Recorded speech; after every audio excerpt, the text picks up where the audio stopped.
자, 이제 120페이지 해제죠.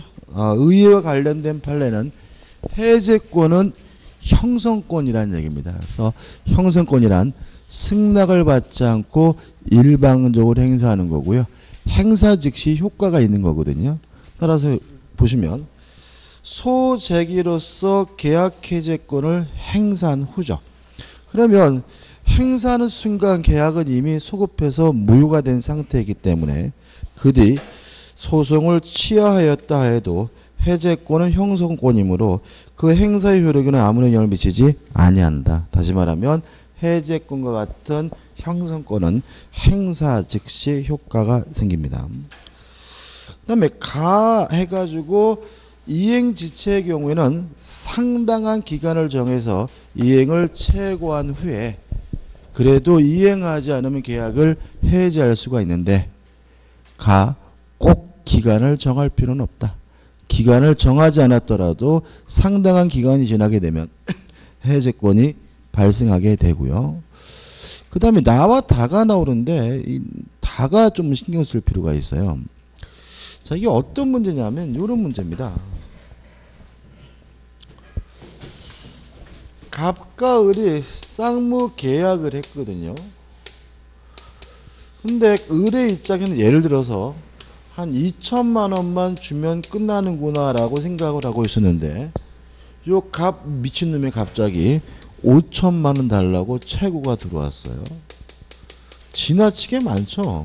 그러면 을의 입장에서는 어떤 느낌을 받을 수 있냐면 야, 이놈한테 2천만 원 줘도 안 받겠구나. 그죠? 2천만 원 줘도 안 받겠다라는 뜻으로 받아들일 수가 있고요. 다시 말하면 2천만 원 주면 이행을 안 한 놈이라고 받아들일 수 있고 이때 을은 갑과의 매매 계약을 최고 없이 바로 계약을 해제하는 것이 가능하다. 이런 취지거든요. 한번 읽어볼까요? 답은 쌍무 계약인 부동산 매매 계약이 있어 매수인이 이행기를 도구한 후에 이르러 매도인에 대하여 계약상 의무 없는 과다한 채무 이행을 요구하고 있는 경우에는 매도인으로서는 매수인이 이미 자신의 채무를 이행할 의사가 없음을 표시하는 것으로 보고 자기 채무 이행 제공이나 최고 없이도 계약을 뭐 할 수 있죠? 해제할 수 있다. 매수인 문제는 아니고요. 지나치게 과다한 요구를 하는 것은 뭐로 받아들일 수 있냐면 이행하지 않겠다는 불이행 의사를 표시한 것으로 상대방이 받아들일 수 있고요. 따라서 상대방의 증은 최고 없이 바로 계약을 해제하는 것이 가능합니다. 그 다음에 이행불능과 해제에서 가 한번 읽어보시면 보는 내용이고 그 다음에 나 해가지고 나와 있는데 자 이건 뭐냐면 이런 문제죠.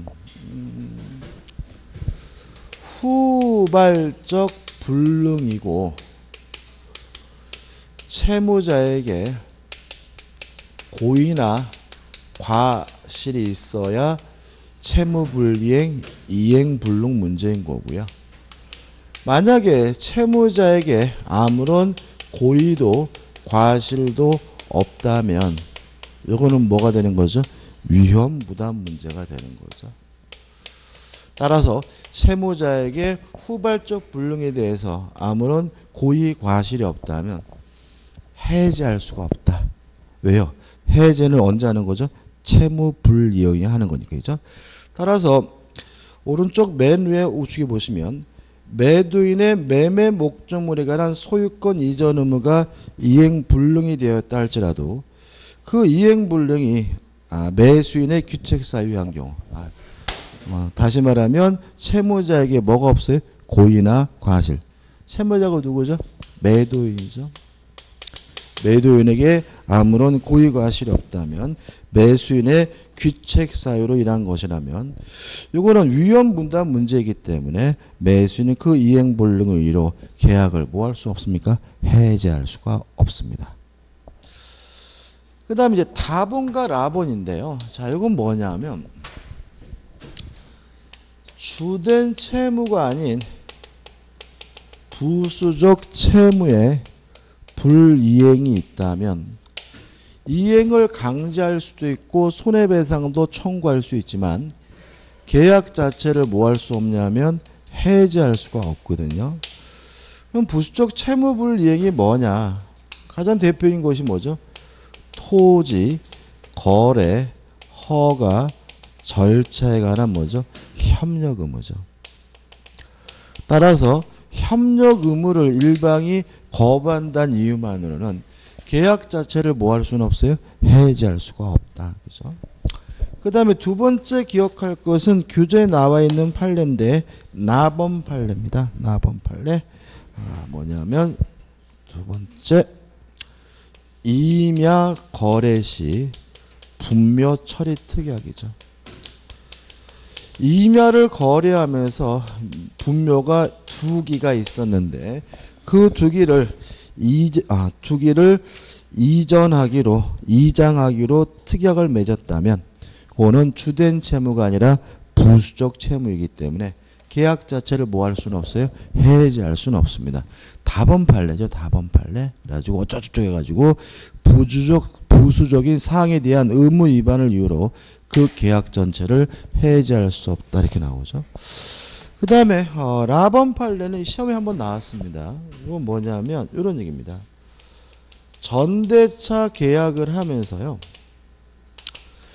무슨 특약을 했냐면 전대인 소유 부동산에 담보를 설정하기로 특약을 했어요. 그랬더니 담보를 설정을 안 해주고 있어요. 이렇다는 이유로 전대차 계약 자체를 해제 내지는 해지할 수 있느냐? 없다. 왜냐하면 주된 채무가 아니라 뭐죠? 부수적 채무로 봅니다. 자, 이런 얘기입니다. 갑이 소유하고 있는 부동산을요, 을에게 임대를 해가지고, 을이 임차인인데요. 을이 또다시 병에게 뭘 했냐면 전대차 계약을 했어요. 그래서 병이 뭐냐, 을이 이제 뭐가 된 거죠? 전대인이 된 거죠. 병은 뭐죠? 전차인입니다. 갑으로부터 동의받았고 별 문제는 없는데 문제는 뭐냐면 병이 보증금을 누구한테 주게 되죠? 을한테 주게 되는데 조금 미심쩍죠. 왜 그러냐면 보증금을 건물주한테 주는 게 아니라 누구한테요? 세입자에게 주는 거니까. 그죠? 그래서 병이 을한테 어떤 요구를 하냐면 요 보증금을 담보하기 위해서 당신 소유 뭐 아파트에다가 저당권을 따로 하나 설정해 달라라고 특약을 맺었는데도 불구하고 을이 저당권을 설정 안 해주고 있어요. 그렇더라 하더라도 전대차 계약 자체를 해제 내지는 해지할 수는 없다. 왜냐하면 전대차 계약에서 요 담보 설정 특약은 주된 채무가 아니라 부수적 채무로 이해합니다. 그래서 라번 판례 보시면 전대차 계약을 체결한 후 중도금 수수 시 비로소 전차 보증금 반환을 담보하기 위하여 전대인이 그 소유 부동산의 근저당권을 설정해 주기로 약정한 경우 전대인의 근저당권 설정 등기 의무가 전대차 계약에서 주된 의무라고 보기 어렵고 따라서 전차인은 전대인 약정대로 근저당권 설정해 주지 않았음을 이유로 전대차 계약을 뭐 할 수는 없죠? 해지할 수는 없다. 나온 적이 있고 또 나올 수도 있습니다. 그 다음에 교재는 안 나왔는데 하나만 더 기억한다면 다운계약서 작성 특약입니다. 다운계약서 작성 특약 유효하죠? 동의하시죠? 그죠?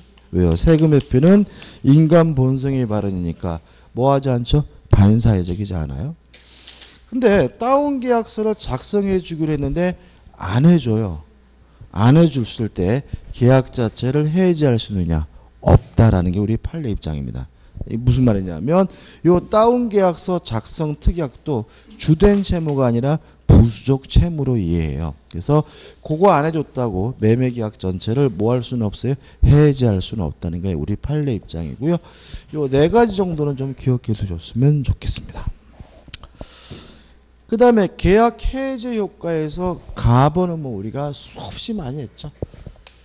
갑이 을과 만나서 매매 계약을 하고 갑이 을에게 이전 등기를 해줬는데 매매가 무효면 무엇도 무효죠? 등기도 무효죠. 따라서 갑이 을과의 매매 계약을 해제하게 되면 요 매매 계약은 소급해서 뭐가 돼요? 무효가 되니까 무엇도 무효가 돼요? 등기도 무효다. 갑은 계약이 해제되면 그 계약의 이행으로 변동이 생겼던 물건은 당연히 그 계약이 없었던 원상태로 복귀한다고 보면 타당하다. 왜요? 매매가 무효면 무엇도 무효? 등기도 무효이기 때문에요. 그 다음에 나번 판례는 이것도 우리가 많이 했죠. 우리 해제에서 제3자는 해제 전에 이해관계를 갖게 된 제3자라면 선이든 악이든 묻지 않고 뭐가 되죠? 보호가 되는데 해제 후에 이해관계를 갖게 된 제3자는 선이 이어야 제3자로서 보호받을 수 있고 악이면 뭐죠? 보호받지 못한다. 기억나시죠? 이 판례는 해제 후에 이해관계를 갖게 된 제3자라 하더라도 뭐라면요? 선이라면 제3자로서 보호받을 수 있다는 얘기니까 기억해 두시기 바라고요. 그 다음에 다번 판례는 엊그저께 이런 거 했죠. 해제에서 제3자로서 보호받으려면 완전한 권리를 취득해야 된다. 완전한 권리를 취득하지 못했다면 그 사람은 제3자로서 뭐 받을 수 없죠? 보호받을 수가 없다. 기억나시죠? 그죠? 그죠? 그럼 생각해 보자고요. 갑이 소유하고 있는 건물을요, 을에게 팔았습니다. 팔고 을이 또다시 병에게 팔았거든요. 근데 문제는 이 건물이 무허가 건물이었어요. 무허가 미등기 건물이면 병은 자기 앞으로 뭘 못합니까? 등기를 못하겠죠. 그죠? 그죠? 무허가 건물이면. 근데 문제는 이게 그 시골 같은 데 가면은 무허가 미등기 건물도 거래를 해요. 보통 어떻게 거래하냐면 건축물 대장에 등록하는 방식으로 거래를 하거든요. 이해되시죠? 그래서 갑이 을에게 뭐는 안 해줬어요? 등기는 안 해줬고 대장에 뭘 해줬어요? 등록은 해준 거죠. 그리고 을이 병한테 등기는 못 해줬고 대장에다가 뭐죠? 등록을 해줬고 나서 갑이 을과의 매매 계약을 이유로 매매 계약을 채무불 이유로 해제했어요. 이때 병 보호받을 수 있을까요? 없을까요? 없다는 거죠. 왜요? 대장 같은 건 필요 없어요. 반드시 뭘 해야 돼? 등기를. 등기를 안 한다면 법적으로 병은 뭘 취득하지 못해요? 소유권을 취득하지 못합니다. 따라서 병은 대장에 무허가 관리 대장에 등록이 되어 있다 하더라도 소유권을 취득하지 못하고 있으므로 해제로부터 뭐 받지 못해요? 보호받지 못한다는 판례거든요.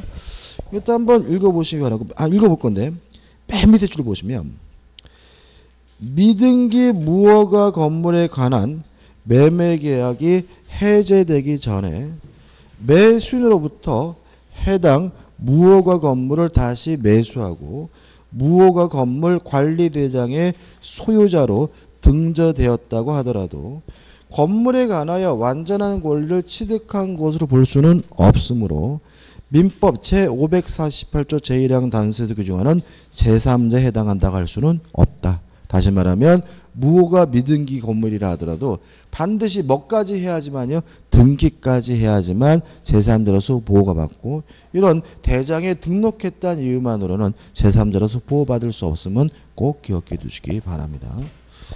요새는 뭐 보니까 제가 강원도에 살잖아요. 제가 강원도에 살잖아요. 그래가지고 보면은 이제 막 그 빈집이 많아요. 빈집이 많고 그 빈집들이 막 처치곤란이고 그런데 이제 보통 빈집들이 무허가 집인 경우가 많더라고요. 그러면 이제 누가 와가지고 제가 좀 여기 좀 살면 할 때가 그러면 어우 막 되게 좋아하더라고. 막 그래가지고 막 담당 공무원들이 막 쓰레기도 쳐주고 막 그래요.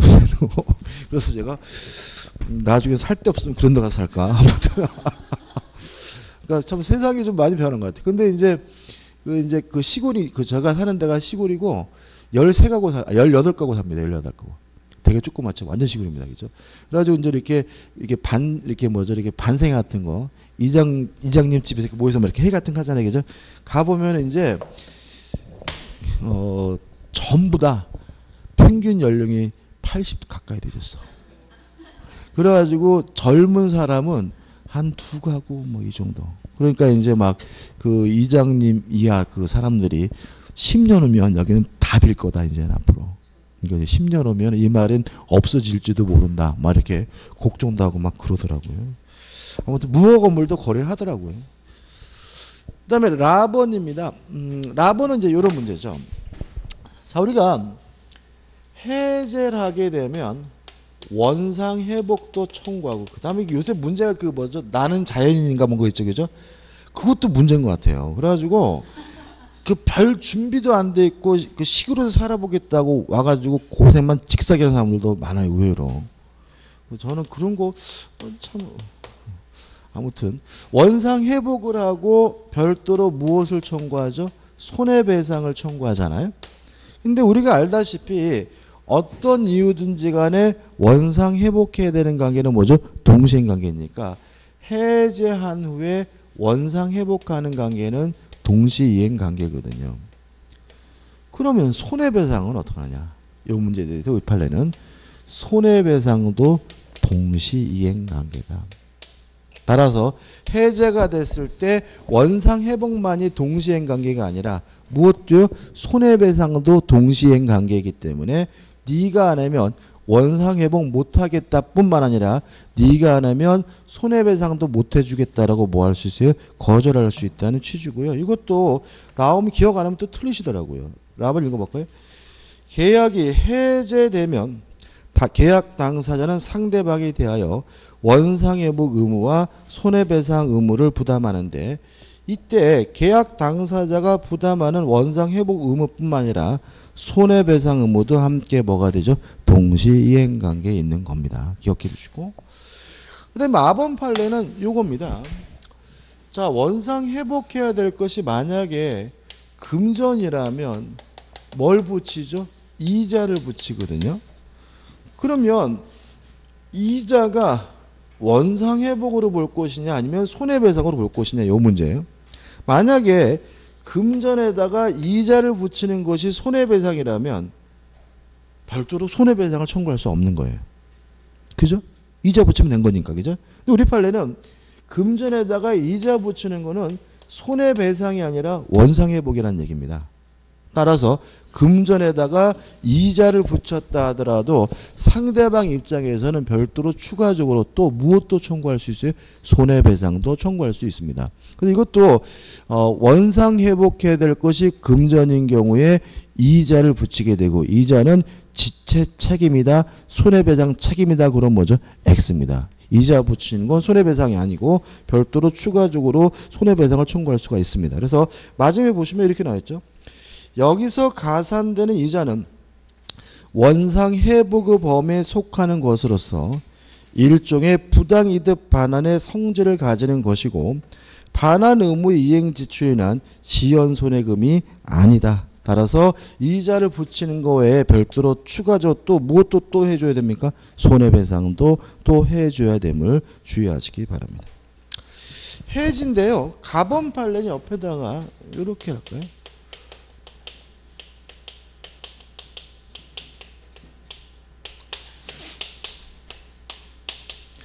자, 판례 취지는 사정 변경을 이유로 해지하는 것이 가능하다는 판례입니다. 그래서 우리 판례는 사정 변경을 이유로 뭐 할 수는 없냐면 해제할 수는 없지만 해지는 할 수 있다. 기억해 두시고.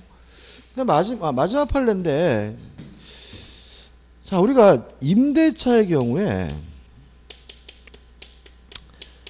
채장 기간에 대해서는 무제한이에요. 동의하시죠? 그죠? 우리가 민법상 권리 중에서 채장 기간이 제한되는 거 몇 밖에 없습니까? 전세권. 전세권만 10년을 넘지 못하고 나머지 모든 권리들은 최장 기간에 대해서 뭐인 거예요? 무제한인 거거든요. 그러면 영구 무한으로 임대차 계약을 하는 것은 가능하고도 유효다 이런 의미가 되거든요. 동의하시죠? 그죠? 그죠? 근데 문제가 있어요. 예를 들어 가지고 지상권은 영구 무한으로 설정할 수 있거든요. 전세권 그죠? 근데 문제는 임차권은 매달 돈 내야 되잖아요. 그럼 이게 영구 무한으로 설정하는 것이 가능하고 유효하다는 의미가 만약에 영구적으로 임차인이 살아야 된다는 의미가 되면 대대손손 그죠? 대대손손 계속해서 뭐죠? 월세를 계속 내야 되느냐 이 문제가 생기거든요. 그래서 우리 판례는 어떻게 보고 있냐면 나번 영구 임대차 계약에 있어서 임대차 기간의 보장은 임차인의 권리의 성격을 갖는 경우이므로 임차인은 언제든지 그 권리를 포기할 수 있다. 따라서 임차인은 언제든지 임대차 계약을 뭐 할 수 있습니까? 해지할 수 있습니다. 자, 우리 판례는 이렇게 하는 거죠. 영구 임대차가 유효하다는 말은 임대인 입장에서는 그 임대차 계약 기간을 영구적으로 보장해 줘야 될 의무지만 임차인은 뭐는 아니라는 거죠? 의무는 아니라는 거죠. 따라서 임차인은 언제든지 아무 때나 자유롭게 계약을 뭐 할 수 있어요? 해지할 수 있다는 뜻으로 이해하니까 이것도 꼭 기억해 두시기 바라고 출제 가능성이 좀 있습니다. 그 다음에 매매 해가지고 가번 판례입니다. 자, 계약금을 받은 사람은 100을 상환하고 계약을 해지해야 되거든요. 안 받아 이 자식이 이거. 계약금이 뭐죠? 100을 안 받아요. 이랬을 때 그 돈을 공탁해야 되느냐?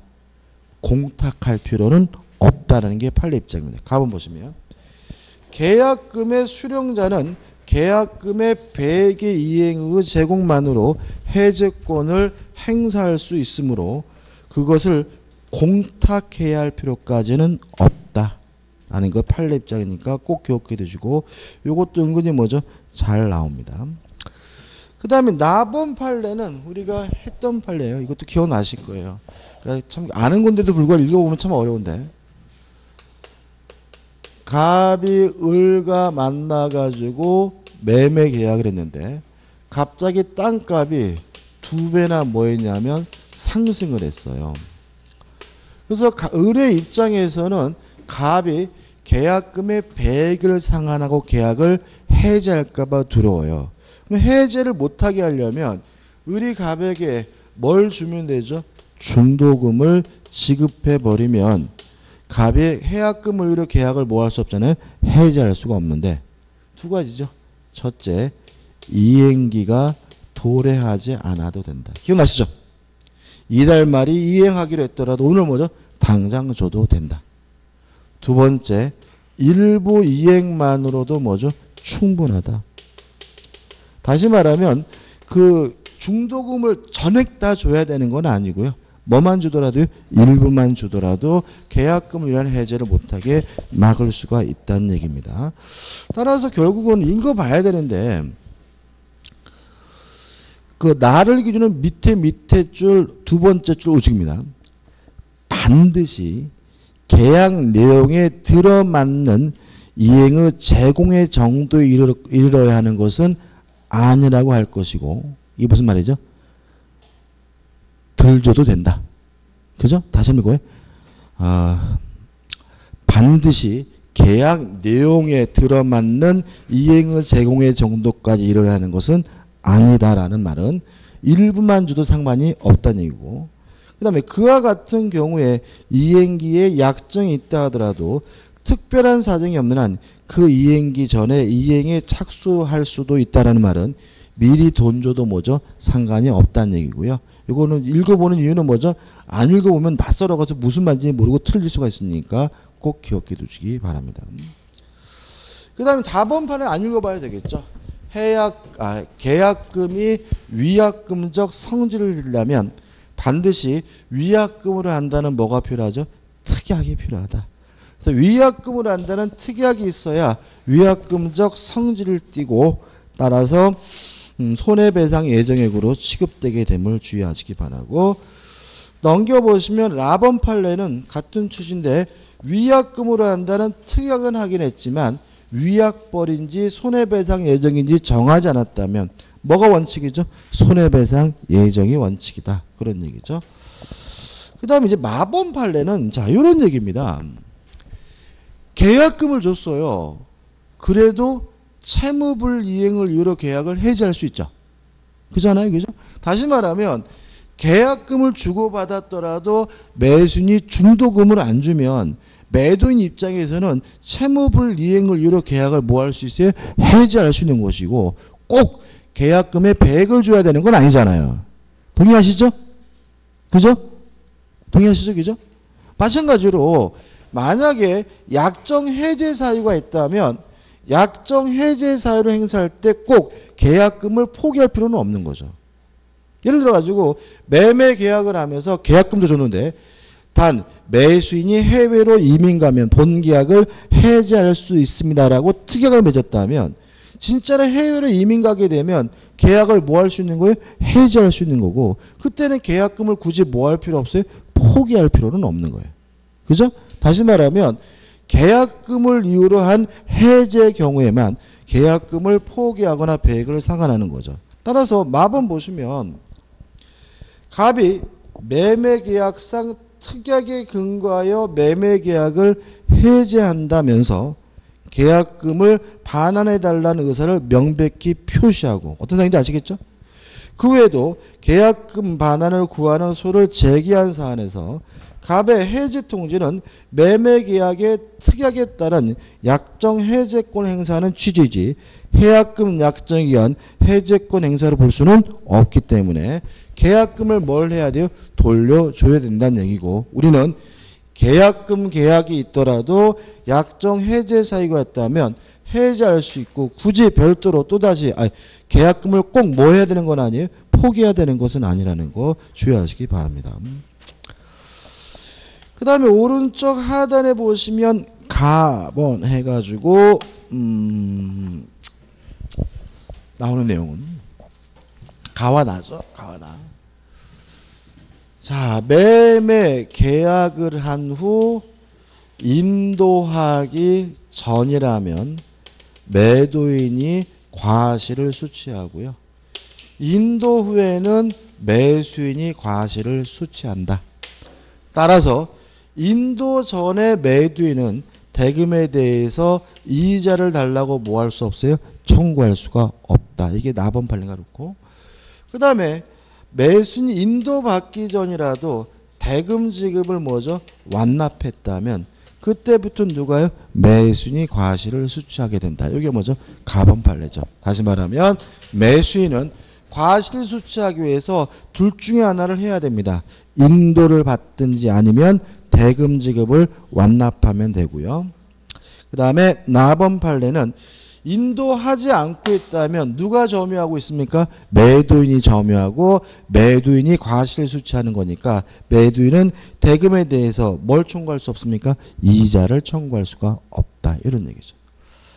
그 다음에 넘겨보시면 다번 해가지고 매도인의 담보 책임 해가지고 가번은 또 나왔네요. 타인 소유물의 매매는 무효가 아니라 뭐죠? 유효하다. 따라서 책임, 담보 책임이 발생하게 되고요. 그 다음에 나번 보시면 계약 체결성의 과실 책임은 원시적 전부 불능에만 문제가 됩니다. 따라서 수량 부족은 계약 체결성의 과실 책임 문제되지 않죠. 예를 들어서 100평이라고 땅을 샀는데 실제로는 몇 평밖에 안 돼요? 90평밖에 안 된다면 10평이 부족하다면 이거는 뭐죠? 원시적 일부 불능이기 때문에 뭐가 문제될 수는 없어요? 계약 체결성 과실책임 문제될 수는 없습니다. 다만 수량 부족을 이유로 담보 책임만 물을 수가 있는 거고요. 그 다음에 다번 판례는 이런 판례예요. 이게 뭐 제가 수업 시간에 한번 말씀드렸던 것 같기도 한데 우리 민법은요. 물건의 하자에 대한 담보 책임의 내용이 뭐냐면 해지할 수 있습니다. 그죠? 그래서 뭐죠? 양복 샀는데 양복이 뭐죠? 하자가 있으면 양복 돌려줄 테니까 돈 돌려달라. 해지할 수 있고, 아니면 무엇을요? 손해배상 청구할 수 있고요. 아니면 뭐죠? 완전물 급부 청구해서 다른 양복으로 바꿔달라. 요 세 가지거든요.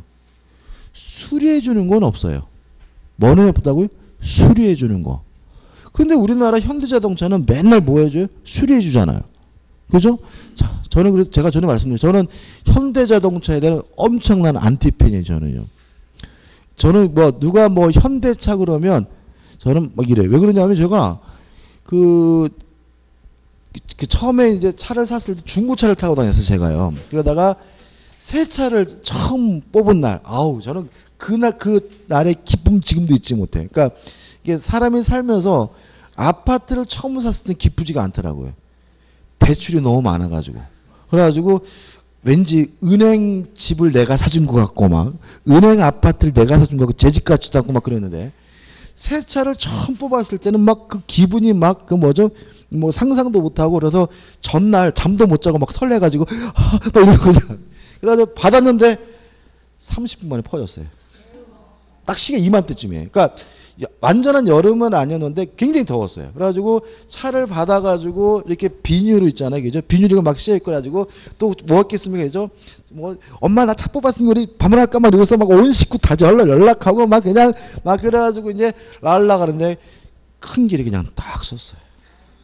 그냥 30분 만에. 와, 이유도 없어. 그냥 서가지고 이제 신호를 해서 딱 섰는데 시동이 꺼지더라고요. 그 다음에 시동이 안 걸려요. 그러면서 그냥 막 뒤에서 빵빵거리고 막 난리가 나고 막 그래가지고 그 차를 2시간 만에 레카차에 달렸어요. 그 차가 2시간 만에. 그래가지고 이제 그 차를 레카차에 달고 이제 어떻게 된 거죠?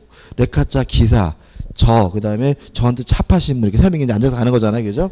가는데 재밌는 거는 그 영업하신 분이 저한테 그러는 거예요. 가서 바꿔달라고 얘기하라고 그러는 거예요. 얼마나 미안했어요. 그분은 지금 차 뽑고 30번에 퍼졌으니까. 그래가지고 이제 바꿔달라고 그러라고 그러는 거예요. 그래서 제가 아니 아저씨가 나한테 바꿔준다고 얘기를 해야지 왜 나보고 가서 바꿔달라고 얘기하라고 시키냐고 그랬더니 진상만 바꿔준대. 진상만. 그래서 일단 가시면 말하지도 말고 옆에 보이는 거 아무나 던지래요.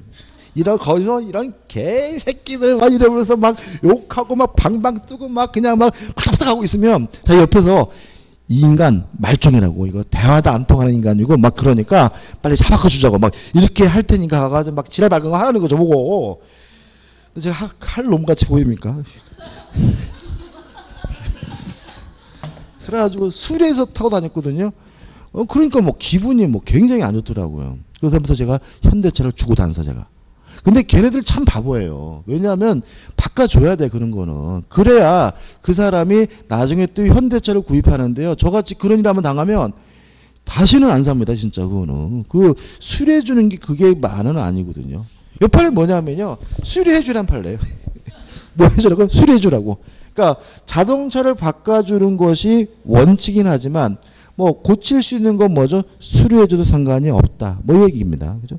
뭐죠? 법원이 현대차 팬인 거죠. 그죠?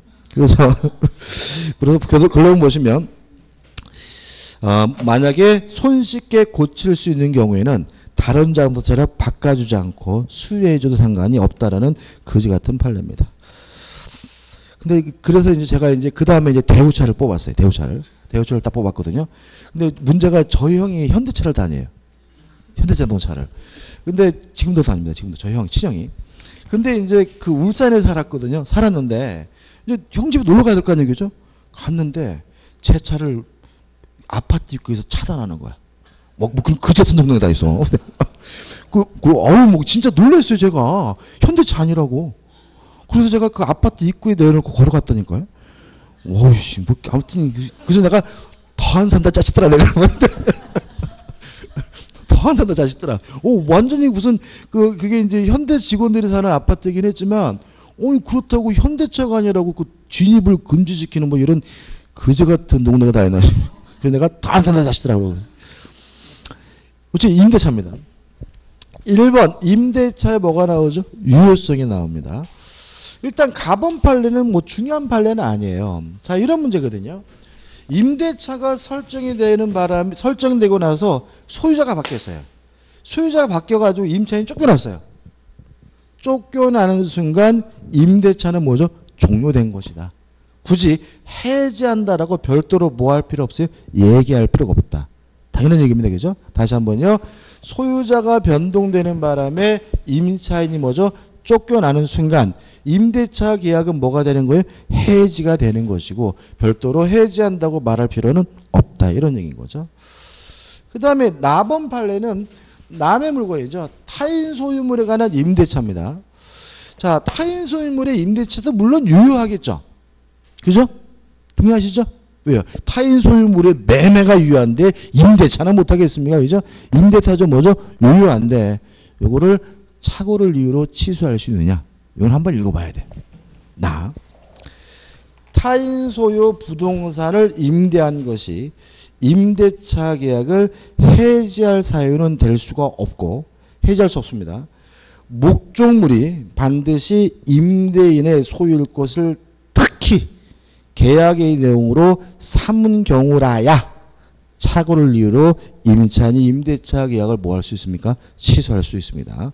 자, 이런 취지가 되는 거죠. 따라서 임대인 소유가 아닌 타인의 물건도 임대차 계약을 하면 뭐죠? 유효하고요. 타인의 물건이란 이유로 임대차 계약을 뭐 할 수 없어요?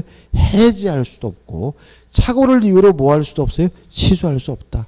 만약에 착오를 이유로 취소하려면 계약할 때 특별히 임대인 소유여야 한다라는 특약사항을 넣어야지만 착오를 이유로 취소하는 것이 가능하다는 의미가 되고요. 그것도 기억해 두셔야 되겠죠. 그 다음에 2번 임차권의 대항력에서 가와 나가 나옵니다. 별로 이렇게 다음에는 이런 판례 빼버려야 되겠어요. 다른 학을 설명드렸더니 전혀 이해를 못 하시더라고. 일단 이 판례를 이해하기 위해서 먼저 사전적으로 알아야 될 건 뭐냐면 임차권은 물권이 아니라 채권이기 때문에 대항력이 없어요. 다만 임차권자가 대항력을 취득하려면 첫째, 임차권에 관한 등기가 필요한 거죠. 임차권에 관한 등기를 하게 되면 임차권자가 뭘 갖습니까? 대항력을 갖는데 일종의 예외가 있습니다. 건물의 소유를 위한 토지 임차인의 경우에는요. 건물에 관한 등기를 하게 되면 대항력을 갖습니다. 다시 말하면 임차권에 관한 등기를 안 하고 있더라도 뭘 하면요? 건물에 관해서 등기를 하면 뭘 갖게 됩니까? 대항력을 갖게 됩니다. 이런 얘기죠. 갑이 소유하고 있는 토지를요. 을이 임대차 계약을 했고요. 을이 자신의 임차권을 근거로 해서 갑 위의 건물을 소유하고 있고 요 건물에 대해서 뭘 하면요? 등기를 하면 임차권에 대해서 뭘 안 했더라도요? 등기를 안 했더라도 뭘 갖습니까? 제3자에게 대항력을 갖습니다. 이해되시죠? 그죠? 이건 기본적인 거죠. 자, 요 판례입니다. 요 판례는 어떤 문제냐면 요런 거예요. 땅도 갑의 것이고 건물도 갑의 것이에요. 요런 상태에서 건물에 대해서도 임대차 계약을 했고요. 토지에 대해서도 임대차 계약을 했어요. 좀 이상한 사람이죠. 아니 건물만 임대하면 되는 거 아닌가? 그잖아요, 그죠? 뭐 예를 들어서 뭐 독채 임대한다 그래서 굳이 토지까지 땅까지 따로 임대차 계약은 안 하잖아요, 그죠? 건물만 임대하면 되는데 이 바보가 또 뭐였냐면 토지까지 임대차 계약을 했어요, 을이. 자, 이런 상태인 거죠. 이런 상태에서 어떤 일이 벌어졌냐면 건물이 경매가 되는 바람에 을이 건물에 대해서 소유권을 취득했어요. 뭘 취득한 거죠? 소유권을. 그럼 다시 써보면 땅은 여전히 누구 거예요? 갑 거고 건물은 누구 거로 바뀌었어요? 을 거로 바뀌었고 갑, 을은 토지에 대해서 뭐가 있습니까? 임차권이 있는 상태죠. 뭔 바보짓인지 아시겠죠? 원래 이 사람은 이거 안 했으면 건물을 경락받는 순간 뭘 취득해버려요? 법정지상권을 취득해버리거든요. 근데 괜히 이거 하는 바람에 법정지상권 취득 못했고요. 또 하나 문제는 이 사람 그리고 나서 을이 요 건물에 대해서 뭘 했냐면 등기를 했어요. 그랬을 때 건물을 등기했다는 이유로 요 을의 토지 임차권이 대항력이 생기느냐 요 문제거든요. 안 된다라는 겁니다. 왜냐하면 건물에 관해서 등기했다는 이유로 대항력이 생기는 임차권은 자신의 건물을 소유하기 위한 토지 임대차여야 돼요. 얘는 토지에 대해서 임대차 계약할 때 건물이 누구 거였어요? 갑 거잖아요. 그럼 이 임대차는 건물의 소유를 위한 임대차가 아니에요. 그렇기 때문에 이 사람은 뭣도 갖지 못해요? 대항력도 갖지 못하고요. 따라서 이 건물 뭐죠? 철거당합니다. 이 사람은. 그러니까 다시 말하면 그냥 너무 철저한 게 좋은 건 아니에요. 그러니까 이 사람도 괜히 그냥 뭐 건물만 임대를 했으면 그죠? 그렇다고 해서 뭐 나가라 그러지는 않잖아요. 잘 살다가 뭐죠? 경납받으면 뭐예요? 법정지상권을 취득해버리니까 문제가 없는데 괜히 뭐까지요? 토지까지 임대차 계약을 하는 바람에 법정지상권은 발생하지 않고 거기다가 또 이 토지 임대차는 건물의 소유를 목적인 임대차가 아니기 때문에 건물에 대해서 뭘 하더라도 등기를 하더라도 뭘 갖지 못해요? 대항력을 갖지 못하기 때문에 제3자에 대항할 수가 없습니다. 갑은 보시면 읽어볼게요. 좀 복잡하니까. 갑이 대지와 건물의 소유자였던 을로부터 갑과 을이 바뀌는 얘기죠. 소유자가 누구죠? 을이고 얘가 뭐죠? 갑입니다. 아이고 아이씨 왜 을과 갑이지? 갑이 대지와 건물의 소유자였던 을로부터 이를 임차했는데 그 갑이 그 건물을 강제 경매 절차에서 경락받아 그 대지에 관한 위 임차권은 등기하지 아니한 채 그 건물에 관하여 간명의 소유권 이전 등기를 격려하였다면 어떤 관계 아시겠죠? 그죠? 갑과 을 사이에 체결된 대지에 관한 임대차 계약은 건물의 소유를 목적으로 한 임대차 계약이 아님이 명백하므로 그 대지에 관한 갑의 임차권은 민법 제622조에 따른 대항력을 갖추지 못하였다고 할 것이다. 뭣도 인정되지 않습니까? 대항력도 인정되지 않는다는 판례입니다. 그 다음에 나번 판례가 뭔가 나번 판례 이런 얘기죠. 자 여기 다시 왔어요. 자 토지에 대한 임대차 계약을 하고 건물에 관해서 뭐죠? 등기를 하면 요 임차권자는 임차권 등기 없이도 뭘 갖죠? 대항력을 갖거든요. 근데 예를 들어서 토지 지번이 예를 들어서 333인데 건물 지번이 뭐라고 되어 있냐면 33이라고 해서 잘못됐어요. 등기할 때.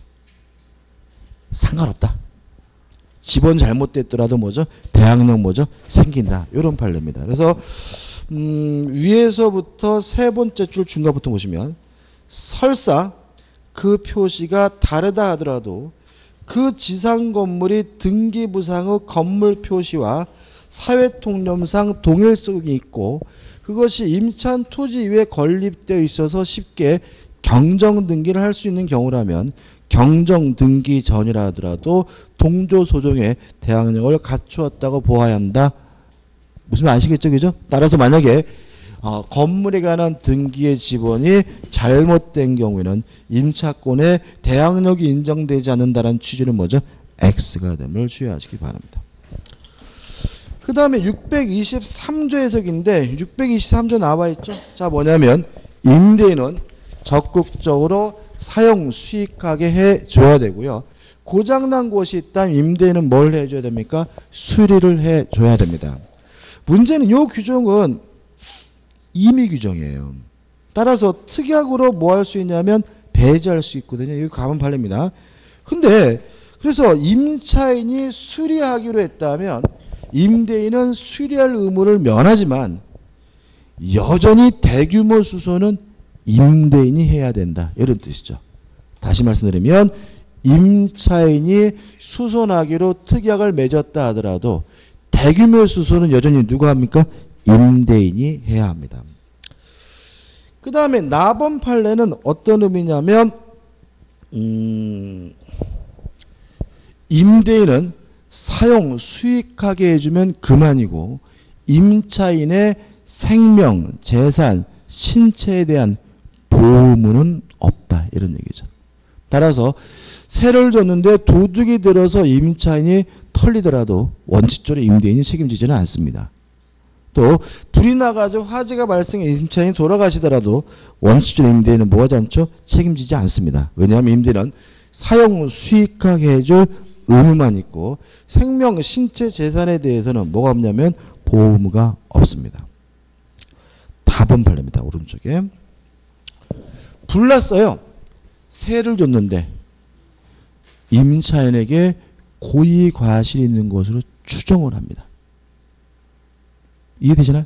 자, 세입자가 살고 있는데 그 건물에 화재가 발생했습니다. 그러면 임차인에게 고의 과실이 있는 것으로 추정을 하기 때문에 임차인이 자신의 책임을 면하려면 적극적으로 자신에게 아무런 과실이 없다는 사실을 입증해야 된다는 판례고요. 간단한 거지만 꼭 기억해 두시기 바라고요. 그 다음에 라번 판례인데 뭐 라번 판례는 왜 넣어놨지? 아무튼 사용 수익할 수 없다면 쌍무계약이고 동시인관계니까 차임 지급을 뭐 할 수 있죠? 거절할 수 있다는 판례입니다. 그죠? 다시 말하면 임대차 계약도 뭐죠? 쌍무계약이므로 쌍방의 의무는 뭐죠? 동시이행 관계고 따라서 임차인이 사용 수익할 수가 없었다면 뭐 할 수 있죠? 차임 지급을 거절할 수가 있습니다. 여기까지 하고요. 점심 드시고 3시에 모여서 유익비 필요비를 보도록 하고요. 오늘은 한 5시면 끝낼 수 있을 겁니다. 5시.